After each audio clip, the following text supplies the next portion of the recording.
সভ্যতার উষালগ্নে যখন মানুষ সমাজবদ্ধ হতে শিখছে, তখন রক্তের বিশুদ্ধতা রক্ষা করাই ছিল সবচেয়ে বড় সামাজিক ধর্ম।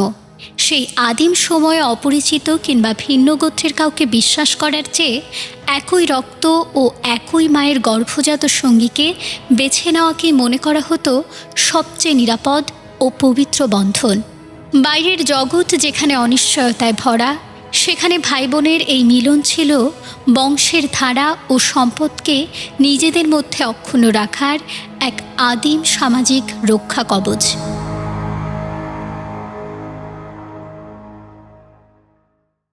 গপ্প ভাইবস অডিও ড্রামা, গপ্পে জাগুক অনুভব।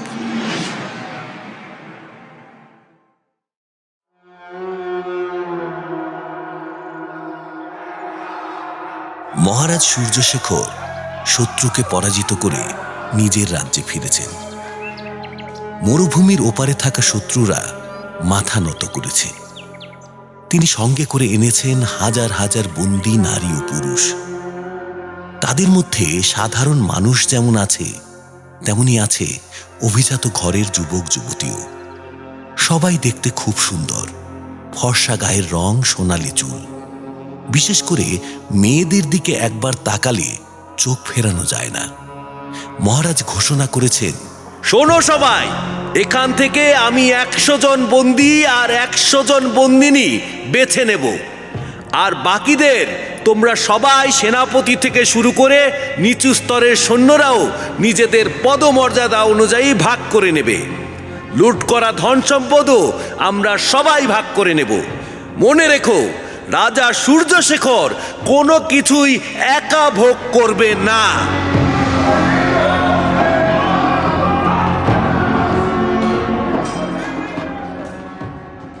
একদিন বিকেলে সূর্য যখন অস্ত যেতে বসেছে, তখন বিজয়ী বাহিনী রাজধানীর কাছাকাছি পৌঁছাল। সবার সামনে মহারাজের সুসজ্জিত রথ, তার পেছনে সেনাপতিরা, তারপর বন্দী বন্দিনীদের সারি, ধনরত্ন বোঝাই গাড়ি, আর সবশেষে বিশাল সৈন্যদল। সেদিন আর পুরো দল নিয়ে শহরে ঢোকা হলো না। মহারাজ শুধু নিজের বেছে নেওয়া বন্দীদের নিয়ে ঢুকে গেলেন। সৈন্যরা বাইরে থেকে বন্দী আর ধনের পাহারা দিল। পরদিন ধন সম্পদ ভাগ হবে, তারপর সবাই যার যার বাড়ি ফিরে যাবে। এই বাহিনীর একজন কনিষ্ঠ সেনানীর নাম সোমভদ্র।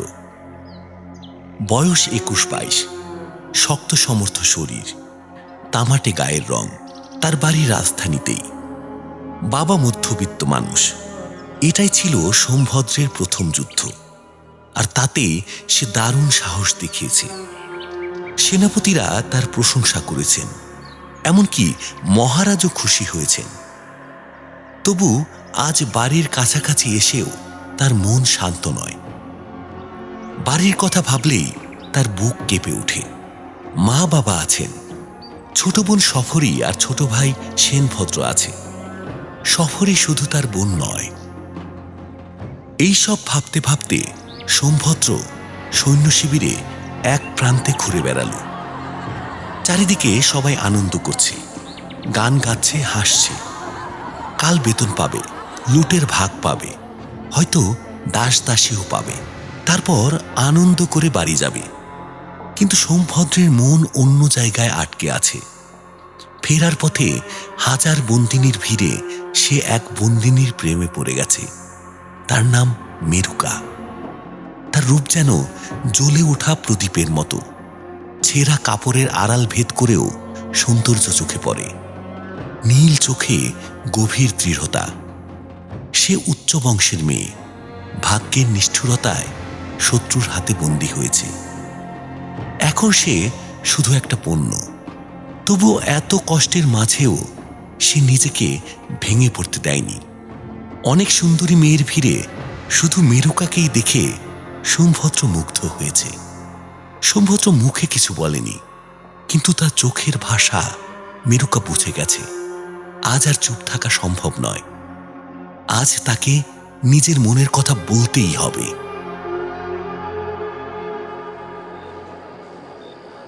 সেনাপতিরা চলে গেছেন। সন্ধ্যা নেমেছে। সৈন্যরা রাতের খাবারের প্রস্তুতি নিচ্ছে। কেউ সোমভদ্রকে লক্ষ্য করছে না। সে হঠাৎ সিদ্ধান্ত নিয়ে বন্দিনীদের শিবিরের দিকে এগোলো। বন্দি পুরুষ আর বন্দিনী নারীদের আলাদা রাখা হয়েছে। গাড়িগুলো দিয়ে ঘেরা জায়গার ভেতর বন্দিনীরা আছে। সেখানে রাজা আর কয়েকজন বড় সেনাপতি ছাড়া কারো ঢোকার অনুমতি নেই। সোমভদ্র বাইরে দিয়ে ধীরে ধীরে হাঁটতে লাগলো। ভেতরে মেয়েরা দাঁড়িয়ে আছে, কারো চোখে ভয়, কারো চোখে জল। কেউ আবার ভাগ্যের হাতে নিজেকে ছেড়ে দিয়েছে। সবচেয়ে পেছনে দাঁড়িয়েছিল মেরুকা। সে সামনে বা পেছনে তাকাচ্ছিল না। মনে হচ্ছিল সে নিজের ভাবনার জগতে হারিয়ে গেছে। সোমভদ্র তার সামনে গিয়ে দাঁড়ালো। মাঝখানে একটা গাড়ি। মেরুকা তাকে দেখতে পেল না। কিছুক্ষণ তাকিয়ে থেকে সোমভদ্র চাপা গলায় ডাকলো, মেরুকা। চমকে মেরুকা বাইরে তাকালো। এক মুহূর্ত স্থির দৃষ্টিতে তাকিয়ে ধীরে বলল, সেনানী সোমভদ্র? শকটের উপর ঝুঁকে সোমভদ্র জিজ্ঞেস করল, মেরুকা, কি ভাবছিলে? মেরুকা আকাশের দিকে তাকালো। এক ঝাঁক পাখি ডাকাডাকি করতে করতে বাসায় ফিরছে। ধীরে ধীরে সে বলল, কি ভাবছিলাম ঠিক জানি না, বোধহয় নিজের ভাগ্যের কথাই ভাবছিলাম। মনের আবেগ চেপে রেখে সোমভদ্র বলল, মেরুকা, আশা হারিও না। মেরুকা শান্ত গলায় বলল, যেদিন বন্দিনী হয়েছি সেদিন থেকেই আশা আর আকাঙ্ক্ষা দুটোই ছেড়ে দিয়েছি। শুধু ভাবি আমার ভাগ্য আমাকে কোথায় নিয়ে যাচ্ছে।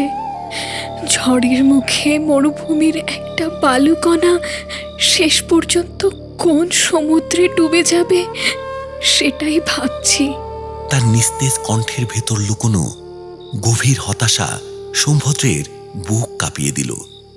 আবেগ সামলাতে না পেরে সে দুহাত বাড়িয়ে কাপা গলায় বলল, মেরুকা, তুমি আমার বোন। আমি তোমাকে বিয়ে করতে চাই। দীর্ঘক্ষণ চুপ করে থেকে মেরুকা বলল, বোন? তোমাদের দেশে ভাই বোনের বিয়ে হয় নাকি? আমাদের দেশে হয় না, কিন্তু তুমি আমার ভাই নও। তুমি যদি আমাকে বিয়ে করো তাহলে আমি যেন স্বর্গই পেয়ে যাব।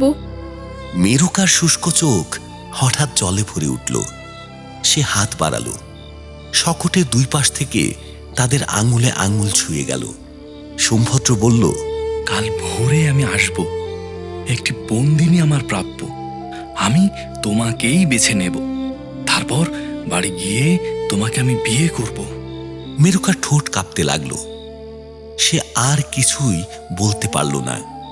শুধু অদম্য আকাঙ্ক্ষায় ভরা চোখে সোমভদ্রের দিকে তাকিয়ে রইল।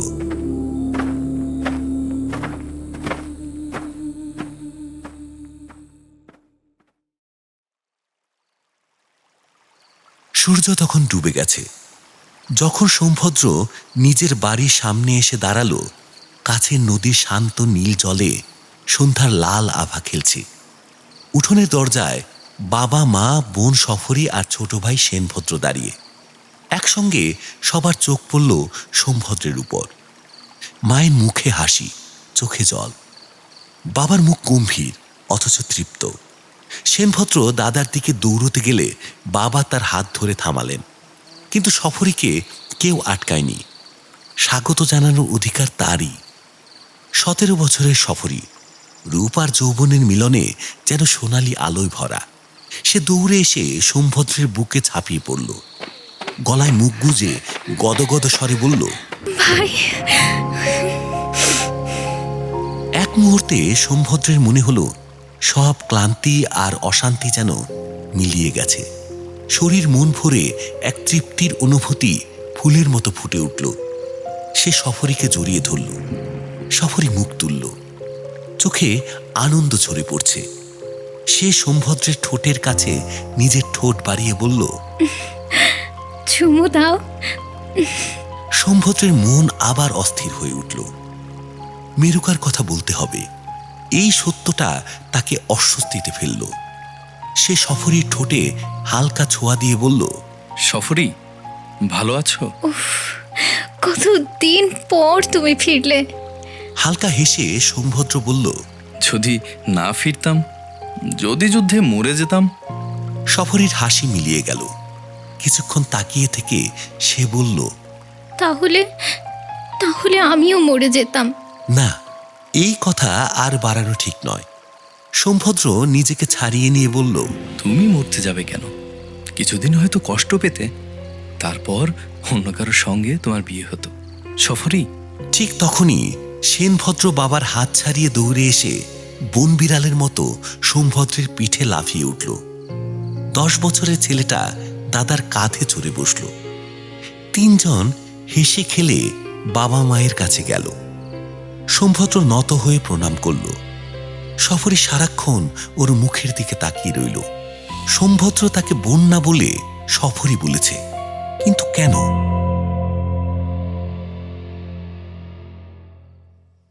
রাতের খাবারের সময় সবাই একসঙ্গে বসলে সোমভদ্র যুদ্ধের নানা গল্প শোনালো। সবাই মন্ত্রমুগ্ধের মতো শুনল। তারপর মা তাকে শুতে পাঠালেন। সেনভদ্র তখন সফরের কোলে মাথা রেখে ঘুমোচ্ছিল। সোমভদ্র ফিরে এসে দেখল বাবা মা কাছাকাছি বসে বিয়ের কথা বলছেন। সোমভদ্র আর সফরী দুজনেই বড় হয়েছে। সোমভদ্র যুদ্ধ করে সুনাম নিয়ে ফিরেছে। আর দেরি করবার দরকার নেই। যত তাড়াতাড়ি সম্ভব বিয়ের ব্যবস্থা করা উচিত। কালই বাবা মন্দিরে গিয়ে পুরোহিতের সঙ্গে দিনক্ষণ ঠিক করবেন। সফরী দরজার কাছে দাঁড়িয়ে তাদের কথা শুনছিল। কথার সুর ধীরে ধীরে গাঢ় আর স্মৃতিভরা হয়ে উঠল। তখন সফরী শুতে চলে গেল। নিজের ঘরে যাওয়ার আগে একবার সোমভদ্রের ঘরে উকি দিল। ঘরের এক কোণে প্রদীপের স্থির শিখা নরম আলো ছড়াচ্ছে। সোমভদ্র খাটে শুয়ে আছে, এক হাত চোখের উপর রাখা, নিশ্চয়ই ঘুমিয়ে পড়েছে। সফরী তাকিয়ে তাকিয়ে হালকা একটা নিঃশ্বাস ফেলল। তার মনে একটা প্রশ্ন কাটার মতো বারবার বিঁধতে লাগল। কেন কেন সোমভদ্র তাকে বোন বলে ডাকল না? তবে কি সে আর তাকে ভালোবাসে না? তবে কি?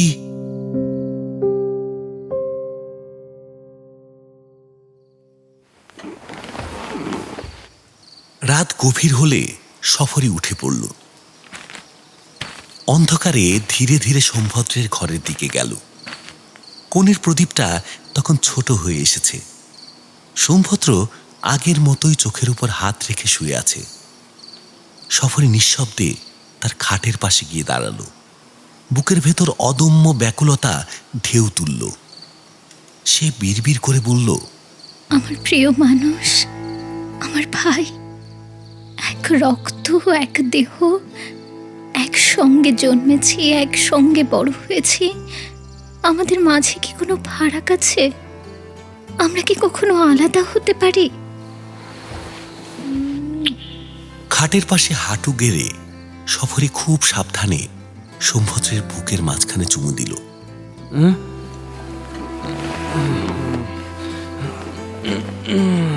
সোমভদ্র আধ ঘুমেছিল, চমকে জেগে উঠল। আজ বাড়ি ফেরার পর থেকেই সে সবাইকে মেরুকার কথা বলার চেষ্টা করেছে, কিন্তু বলতে পারেনি। বলতে গিয়েও নামটা গলা পর্যন্ত এসে ফিরে গেছে। মনে হয়েছে মেরুকার নাম বললেই এই শান্ত আনন্দময় ঘরের আবহ ভেঙে যাবে। সফরী জন্মের দিন থেকেই ঠিক হয়ে আছে ওরা দুজন স্বামী স্ত্রী হবে। একসঙ্গে বড় হয়েছে, কেউ অন্য কিছু ভাবেওনি। তারপর যুদ্ধ, আর সেখান থেকে কোথা থেকে বন্দিনী মেরুকা এসে তার মন চুরি করে নিল। সে প্রাণ দিয়ে মেরুকাকে ভালোবেসেছে, তাকে বিয়ে করতে চায়, কিন্তু বাড়ি ফিরে মা বাবার মুখ, সফরীর মুখ দেখে তার মনে অপরাধ বোধ এসেছে। মুখ খুলে কিছু বলতে পারেনি। ফিরে এসে সবার মনে আঘাত দিতে তার মন সায় দেয়নি। কিন্তু এই কথা আর বেশি দিন লুকিয়ে রাখা যাবে না। কাল ভোরেই সে মেরুকাকে আনতে যাবে। তাকে নিয়ে বাড়ি ফিরলে আর কিছুই অজানা থাকবে না। তখন মা বাবা কি করবেন, সফরই কি করবে, কিছুই সে আন্দাজ করতে পারছে না। তার চেয়ে আগে থেকেই সব বলে রাখা ভালো। মা বাবা রাজি না হলে সে মেরুকাকে নিয়ে অন্য জায়গায় ঘর বাঁধবে। টাকার অভাব তার নেই, সে যোদ্ধা, সম্মান আর সম্পদ দুটোই সে অর্জন করতে পারবে। সফরের চুমুতে ঘুম ভেঙে সে উঠে বসল। চোখের ঝাপসা কাটতেই দেখল মেরুকা নয়, সফরই। তার মন হঠাৎই শান্ত হয়ে গেল। সফরই একা, তার সঙ্গে সব কথা বলা যাবে। সফরের সঙ্গে তার মনের একটা গভীর যোগ আছে, নারীর টান। সফরই তার মনের কথা বুঝতে পারে। মেরুকার কথা বললেও সে বুঝবে। সোমভদ্র সফরের হাত ধরে খাটের পাশে বসালো। ফিসফিস করে বলল, সফরি, তোর সঙ্গে কথা আছে। সফরি কাছে সরে এসে বলল, কি কথা? প্রায় জড়িয়ে বসে দুজন খুব নিচু গলায় কথা বলতে লাগলো।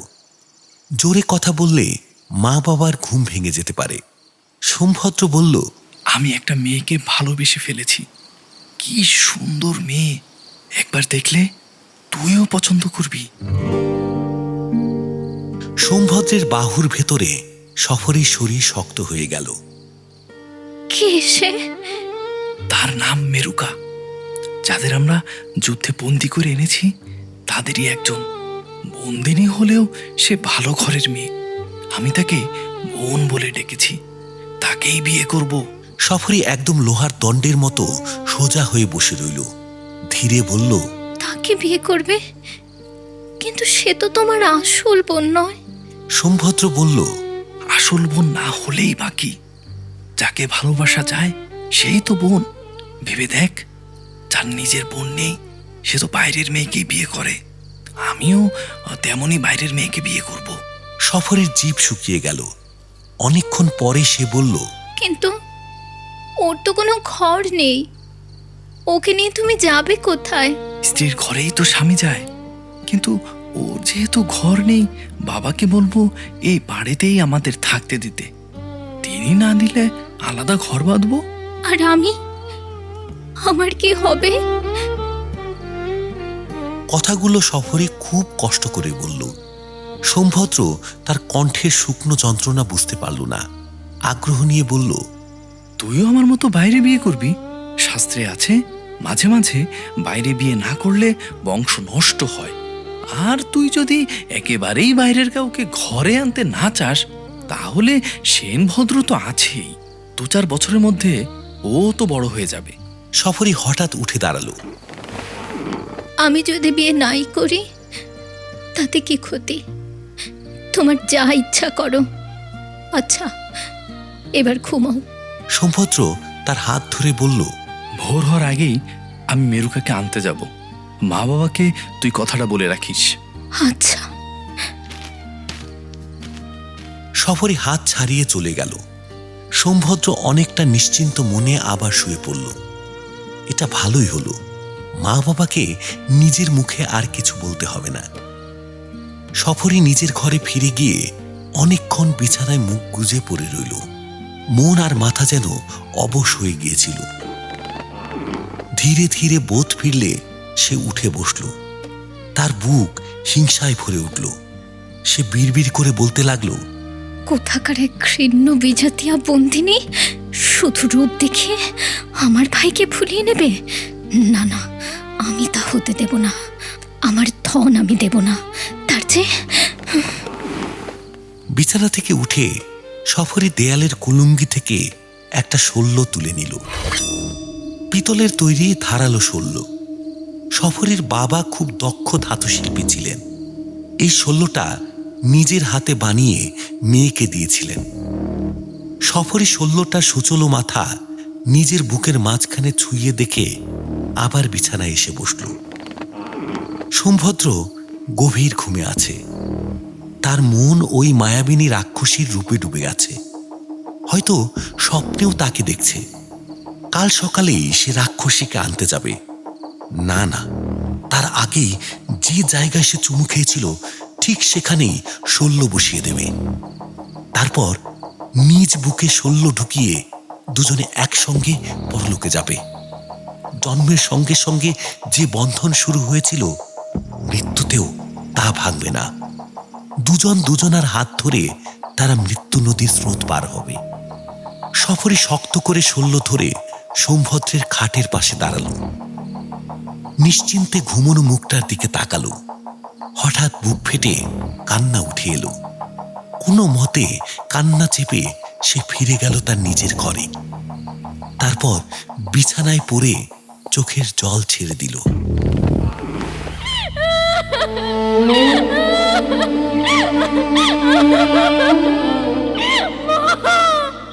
না, সে সোমভদ্রের বুকে শল্য বসাতে পারবে না। শুয়ে শুয়ে অসহায়ের মতো সে মেরুকাকে গাল দিতে লাগলো। রাক্ষসী পিশাচী, আমার সাজানো জীবনটা নষ্ট করতে এসেছে। পিশাচী, রাক্ষসী, ডাকিনী। ডাকিনী? এতক্ষণ সে খেয়ালই করেনি নদীর ধারে সর্বনের মধ্যে একটা ডাকিনী থাকে। সে তন্ত্রমন্ত্র জানে, মারণ বশীকরণ জানে। সফরী তাকে অনেকবার দেখেছে, দু একবার কথাও বলেছে। শুকনো কালো গায়ের বিকট দাঁতওয়ালা এক বুড়ি, প্রায় নগ্ন অবস্থায় থাকে। কিন্তু রাতে লোকজন তার কাছে যায়। যারা মন্ত্র ওষুধে গোপন কাজ হাসিল করতে চায়, তারা অন্ধকারে লুকিয়ে তার কাছে যায়। সফরী কিছুক্ষণ স্থির বসে রইল। তারপর উঠে নিঃশব্দে ঘর থেকে বেরিয়ে পড়ল। ধারালো শল্যটা কাপড়ের ভেতর লুকিয়ে নিল। সে ডাকিনীর কাছেই যাবে, ডাকিনীর মন্ত্রে শত্রু নিধন করাবে।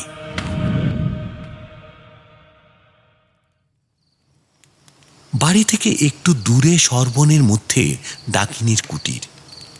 কুটিরের মাঝখানে মাটির উপর জ্বলন্ত অঙ্গারের কুণ্ড, কিন্তু লালচে আলোর ভেতরে কাউকে দেখা যাচ্ছে না। ভয়ে বুক ধরফর করতে করতে সফরী দরজার বাইরে কিছুটা দূরে দাঁড়ালো। খুব কাছে যেতে সাহস হলো না। কাপা গলায় ডাকলো, ডাকিনী। যেন মন্ত্রে ডাকিনী হঠাৎ সামনে এসে পড়ল। বিকট হাসি হেসে বলল, বিদেশিনী, তোর ভাইয়ের মন কেড়ে নিয়েছে, তাই এসেছিস? সফরী ভয় ভুলে গিয়ে ডাকিনীর হাত ধরে আবেগে বলল, হ্যাঁ ডাকিনী, তুই আমার ভাইকে ফিরিয়ে দে। ডাকিনীর আঙুলে লম্বা নখ। সে নখে সফরীর মুখ ছুঁয়ে বলল, ভাই এমনি এমনি পাওয়া যায় না, কি দিবি? সফরী বলল, যা বলবি সব দেব, সব। বুকের রক্ত দিতে পারবি? পারবো। তবে দে। এই বলে ডাকিনী নিজের হাত সফরীর বুকের সামনে ধরে রাখল। সফরী শল্য বের করে নিজের বুক কেটে দিল। টপটপ করে রক্ত ডাকিনীর হাতে পড়তে লাগলো। হাত ভরে গেলে ডাকিনী বলল, এই যথেষ্ট, দাঁড়া, আমি আসছি। সে কুটিরের ভেতরে ঢুকল। সফরী রক্ত ঝরতে থাকা বুক নিয়ে বাইরে দাঁড়িয়ে দেখল ডাকিনী অঙ্গার কুণ্ডের সামনে হাঁটু গেড়ে বসে আগুনের ভেতর হাত উল্টে দিল। আগুন কিছুক্ষণ থেমে থেকে হঠাৎ তপ করে জ্বলে উঠল। তারপর ডাকিনী মন্ত্র পড়তে পড়তে আগুনের চারপাশে উল্টো দিকে ঘুরতে লাগলো। অন্ধকারে দাঁড়িয়ে সফরী কাঁপতে কাঁপতে বিস্ফারিত চোখে তাকিয়ে রইল। আগুনের শিখা শান্ত হলে ডাকিনী ধুনো থেকে এক চিমটি ভস্য তুলে সফরীর কাছে ফিরে এসে বলল, ভয় নেই, তুই ভাইকে ফিরে পাবি। বিদেশিনী তোর ভাইকে কেড়ে নিতে পারবে না। সফরী দম বন্ধ করা গলায় বলল, পারবে না? না, আমার মন্ত্র কখনো মিথ্যা হয় না। এই ভস্যটা বুকের কাটায় মাখিয়ে দে, কাটা সেরে যাবে। সফরী ভস্যটা বুকে লাগালো। মনে হলো যেন ছাই নয়, চন্দন। তখন ডাকিনী বলল, এবার আমাকে কি দিবি বল? তোমাকে কি দেব? ডাকিনীকে দেওয়ার মতো অদেয় কিছু সফরের ছিল না। তবে সে সেই অমূল্য শল্যটা ডাকিনীর হাতে দিয়ে বলল, এটা নাও, আমার বাবা নিজের হাতে বানিয়ে আমাকে দিয়েছিলেন।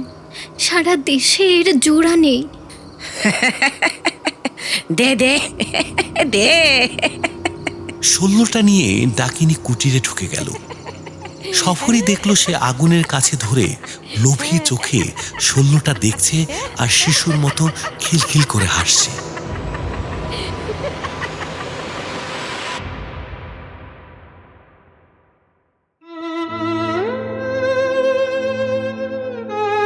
এদিকে বন্দিনীদের শিবিরে মেরুকা সারা রাত ঘুমোয়নি।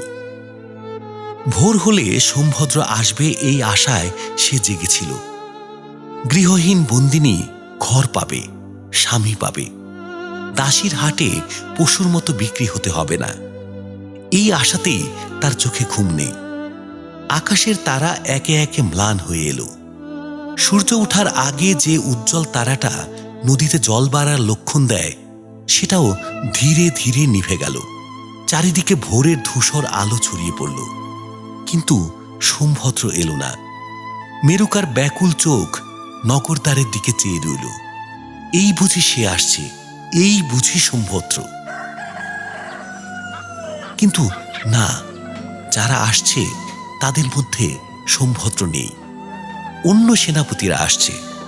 তারা নিজের চোখে দেখে ঠিক করা বন্দী আর বন্দিনী বেছে নিয়ে যাবে। সঙ্গে অনেক সশস্ত্র পাহারাদার। আর কোনো আশা রইল না। মেরুকার বুক ফেটে একটা দীর্ঘ নিঃশ্বাস বেরোল। যুদ্ধের বন্দিনী হয়ে এত তাড়াতাড়ি ভাগ্য বদলাবে, এ আশা সে কিভাবে করেছিল? উপড়ে ফেলা লতায় কি আর ফুল ফোটে? মেরুকা মনে মনে নিজের ভবিষ্যৎ ভাবল। কোনো ভোগ লালসায় ভরা সেনাপতি তাকে নিয়ে যাবে। কিছুদিন পরে তার ইচ্ছে মিটলে দাসীর বাজারে বিক্রি করে দেবে। কোনো মধ্যবিত্ত লোক তার ক্লান্ত যৌবন কিনবে। আবার কিছুদিন পরে সেও কোনো গরিব কৃষকের হাতে বিক্রি করে দেবে। শেষে একদিন তার ভাঙাচোরা দেহ নদীর জলে ভেসে মিলিয়ে যাবে। এটাই তার জীবনের নিশ্চিত শেষ।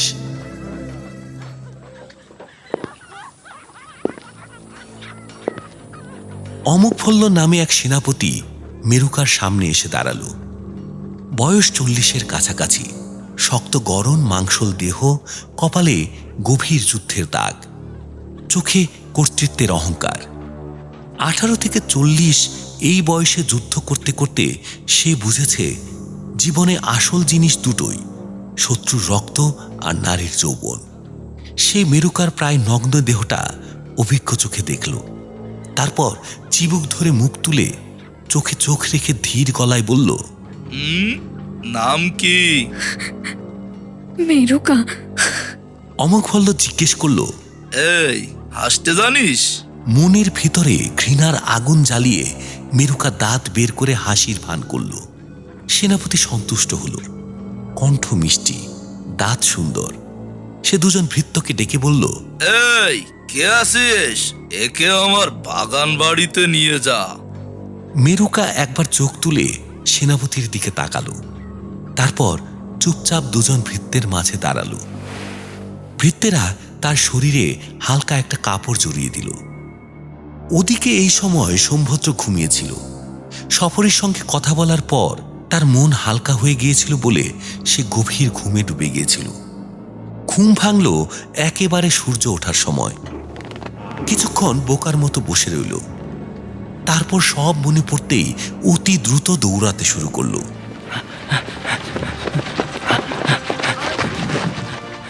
যখন সেনাপতি অমোঘবল্লের ভৃত্যেরা মেরুকাকে দোলায় তুলতে যাচ্ছিল, ঠিক তখনই সোমভদ্র সৈন্যদের ভিড় ঠেলে সামনে এসে পড়ল। মেরুকা! মেরুকা চমকে উঠে দেখল সোমভদ্র হাঁপাতে হাঁপাতে ছুটে আসছে। তার বুকের সব হতাশা এক মুহূর্তে তীব্র ঠান্ডা ঘৃণায় বদলে গেল। চোখ বরফের মতো জমে গেল। সে সোমভদ্রের দিকে পিঠ ফিরিয়ে দোলায় উঠতে গেল। মেরুকা, মেরুকা, তুমি কোথায় যাচ্ছ? অমোঘভল্লের ভৃত্যরা সোমভদ্রকে চিনত না। একজন রুক্ষ হাতে তাকে ঠেলে সরিয়ে দিয়ে বলল, সাবধান, দূরে থাকো। সোমভদ্র ক্রোধোদ্দীপ্ত চোখে তার দিকে চেয়ে বলল, আমি সেনানায়ক সোমভদ্র। তোমরা কারা? একে একে কোথায় নিয়ে যাচ্ছ? নাম শুনে ভৃত্যরা নরম হলো। তারা বলল, আগে আমরা মহানায়ক অমোঘভল্ল মহাশয়ের ভৃত্য। মহানায়ক এই বন্দিনীকে নির্বাচন করেছেন, তাই ওকে তার প্রমোদ বাটিকায় নিয়ে যাচ্ছি। মেরুকা তখন দোলায় উঠে বসেছে। কাঠের মূর্তির মতো দেহ শক্ত করে বসে আছে। সোমভদ্র একবার তার দিকে, একবার ভৃত্যদের দিকে তাকালো। তারপর দৃঢ় আদেশে সুরে বলল, তোমরা দাঁড়াও, এখনই চলে যেও না। আমি মহানায়ক অমোঘভল্লের সঙ্গে কথা বলে আসছি। সোমভদ্র দ্রুত বুহের মধ্যে প্রবেশ করল। ভৃত্যদ্বয় হতভম্ব হয়ে কিছুক্ষণ নিজেদের মধ্যে মন্ত্রণা করল।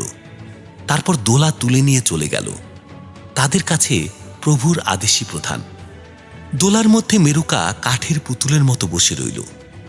নিয়তির বিরুদ্ধে যুদ্ধ করার কিছু নেই। তাতে নিয়তি আরো নিষ্ঠুর হয়ে ওঠে। হয়তো এই শক্ত সমর্থ প্রবীণ যোদ্ধার অন্তরে দয়া আছে। হয়তো সে চিরদিনের জন্য তার গৃহে আশ্রয় পাবে। হয়তো হয়তো দুর্বাঘাসের মতো আশা মরেও মরে না। বুদ্ধির দর্পণে অনিবার্য ভবিষ্যৎ দেখেও মরতে চায় না। সোমভদ্র বন্দিনীদের আবেষ্টনীর মধ্যে প্রবেশ করে দেখল, মহানায়ক অমোঘভল্ল একটি বন্দিনীর বস্ত্র খুলে পরীক্ষা নিরীক্ষা করছেন। তিনি 5টি বন্দিনী নেবেন, এটা দ্বিতীয়। সোমভদ্রকে আসতে দেখে অমোঘভল্ল পরম সমাদরে তাকে সম্বোধন করলেন।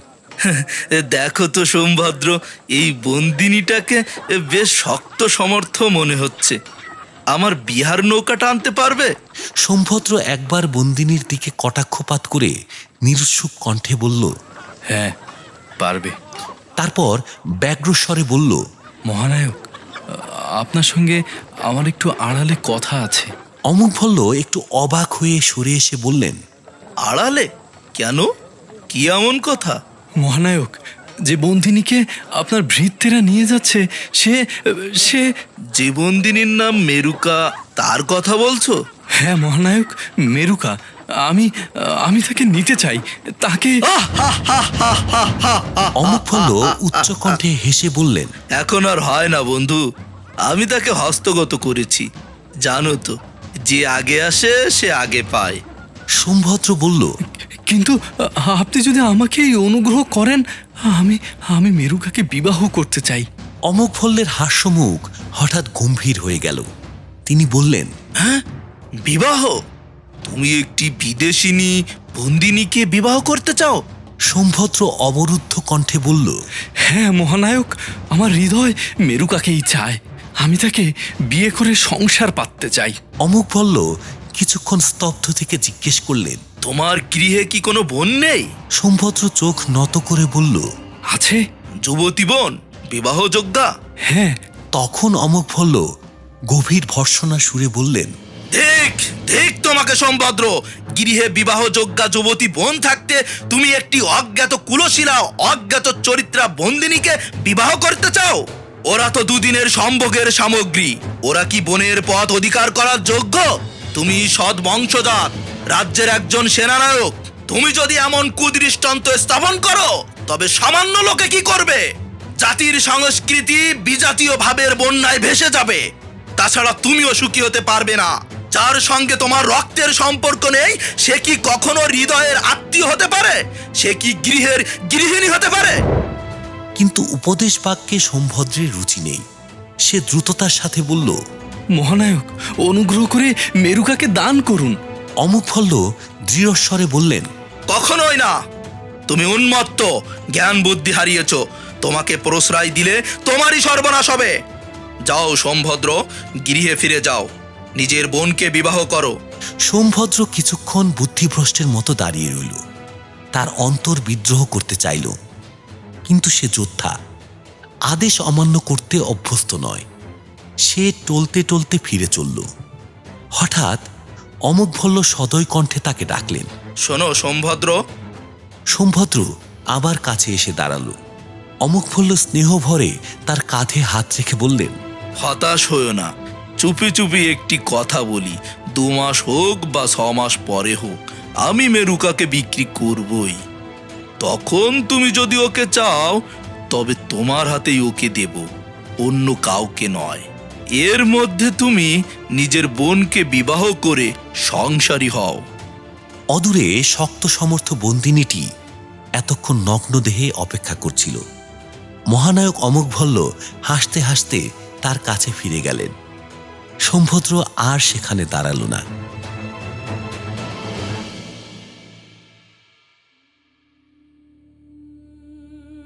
ওদিকে শুষ্ক চোখ মেলে সফরী শয্যায় পড়েছিল। সূর্যোদয়ের সময় সোমভদ্র যখন ছুটে ঘর থেকে বেরিয়ে গেল, তখন সে দুঃস্বপ্নময় চিন্তার জাল সরিয়ে শয্যা থেকে উঠল। এর মধ্যেই পিতামাতাও জেগে উঠেছেন। সফরী তাদের কাছে গিয়ে সোমভদ্রের সংকল্পের কথা জানালো। তারপর হঠাৎ মায়ের গলা জড়িয়ে কাঁদতে লাগল। পিতামাতা প্রথমে হতবুদ্ধি হয়ে গেলেন। তারপর মা সফরীকে সান্ত্বনা দিতে চেষ্টা করলেন, কিন্তু সান্ত্বনা দিতে গিয়ে নিজেই অসংবৃত হয়ে পড়লেন। পিতার মাথায় ঝাঁকে ঝাঁকে দুশ্চিন্তা এসে জমল। সোমভদ্র বয়প্রাপ্ত ও স্বাধীন, তাকে শাসন করা যায় না। বিজাতিয়া নারীকে বিয়ে করে সে ঘর ছেড়ে চলে যাবে, এমন বিয়ে কখনো সুখের হয় না। মিশ্র রক্তের সন্তান সন্ততি কখনো ভালো হয় না, উন্মার্গগামী হয়। এদিকে সফরীর কি হবে? সেনভদ্র নিতান্তই বালক। অগ্রজের সঙ্গে অনুজের বিবাহ নিষিদ্ধ না হলেও বাঞ্ছনীয় নয়। বাইরের পাত্র ঘরে রাখতে হবে। ধাতু প্রকৃতির বিষমতায় সংসারে সুখ শান্তি নষ্ট হবে। খাল কেটে কুমির আনা আর বাইরের জামাতা ঘরে আনা একই কথা। সোমভদ্র এ কি করল?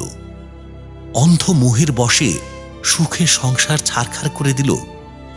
সবার মনে বিষণ্ণ ব্যাকুলতা, সবার দৃষ্টি বাইরের দিকে।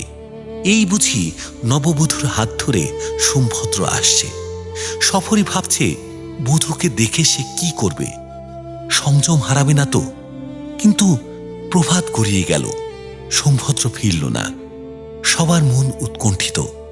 সফরীর মনে ক্ষীণ আশা ঝিকমিক করতে লাগল। তবে কি ডাকিনীর মন্ত্রতন্ত্র ফলেছে? তবে কি? দ্বিপ্রহরেও যখন সোমভদ্র ফিরল না, তখন পিতা চিন্তিত মুখে তাকে খুঁজতে বাইরে গেলেন। মা শঙ্কা ভরা বুকে রান্নাঘরে গেলেন। সফরী অঙ্গনে ছটফট করতে লাগল। তারপর হঠাৎ তার বুক ত্রাসে কেঁপে উঠল। ছোটবেলা থেকে সোমভদ্রের অভ্যাস ছিল, যখনই কোনো কারণে তার মন খারাপ হতো, সে নদীর ধারে গিয়ে বসে থাকত।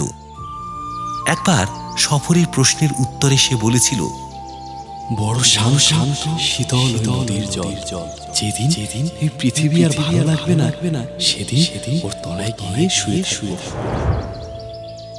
আতঙ্কে বিদ্ধ হৃদয় নিয়ে সফরী হরিণের মতো নদীর তীরে ছুটল। দৌড়াতে দৌড়াতে যখন তার শ্বাস গভীর হলো, তখন সে দেখতে পেল জলের ধারে এক বালিয়াড়ির আড়ালে সোমভদ্র পাশ ফিরে শুয়ে আছে। অলস হাতে নুড়ি কুড়িয়ে একটার পর একটা জলে ফেলছে। সফরী তার কাছে এসে দাঁড়ালো।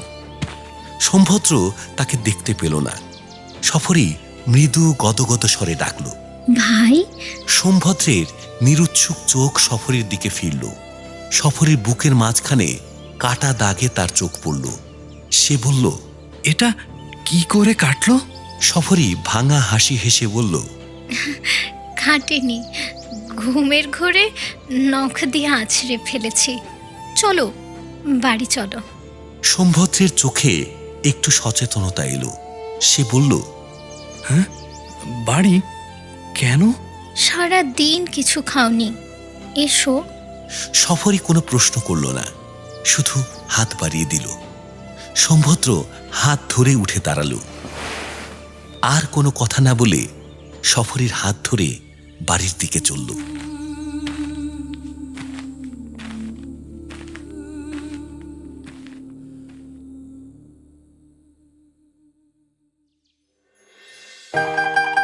কয়েক মাস পরে একদিন অপরাহ্নে সফরী অঙ্গনের দরজার কাছে ঘোরাঘুরি করছিল, কারণ সকালে সোমভদ্র কয়েকজন বন্ধুর সঙ্গে নদীর ওপারে শিকারে গিয়েছে, এখনো ফেরেনি। বেশ কিছুক্ষণ কেটে গেলে তবে দূরে সোমভদ্রকে আসতে দেখা গেল। কাঁধে ধনুক, পিঠে মৃত হরিণ শিশু, মুখে তৃপ্তির হাসি। সফরী আনন্দের শব্দ করে তীরের মতো তার দিকে ছুটল। সফরীকে আসতে দেখে সোমভদ্র দাঁড়ালো, ধনুক ও হরিণ মাটিতে নামিয়ে দুহাত মিলে ধরল। সফরী নীরফেরা পাখির মতো তার বাহুবেষ্টনে ঢুকে পড়ল। অনেক দিন পর সে সোমভদ্রের মুখে সেই পুরনো অকুণ্ঠ হাসি দেখছে। এতদিন পরে বিদেশিনী কুহুকিনীর মোহজাল ছিঁড়ে সোমভদ্র তার কাছে ফিরে এসেছে। সফরী মুখ তুলে ক্ষুধিত চোখে সোমভদ্রের দিকে চাইল। সোমভদ্র তার ঠোঁট, চোখ আর ললাটে চুমু খেল। সফরী দ্রুত শ্বাস নিতে নিতে বলল, বলো বলো ভগিনী, বলো বলো বহিন, বলো বোন। ভগিনী, বহিন, বোন। তারপর সফরী ধনুক আর হরিণ তুলে নিল। দুজনে ঘরে ঢুকল। সোমভদ্র পিতার সামনে গিয়ে লজ্জা ভরা অনুযোগের সুরে বলল, বাবা, আমাদের বিয়ে কবে দেবে? পিতা চমকে পুত্র ও কন্যার মুখের দিকে তাকালেন। তারপর কোমল অথচ গম্ভীর কণ্ঠে বললেন, এখনই পুরোহিতের কাছে যাচ্ছি। সোমভদ্র ও সফরী ঘরের ভেতরে চলে গেল। পিতামাতা পরস্পরের দিকে তাকিয়ে হাসলেন। মায়ের চোখ আনন্দে ভিজে উঠল। তারাও ভাই বোন।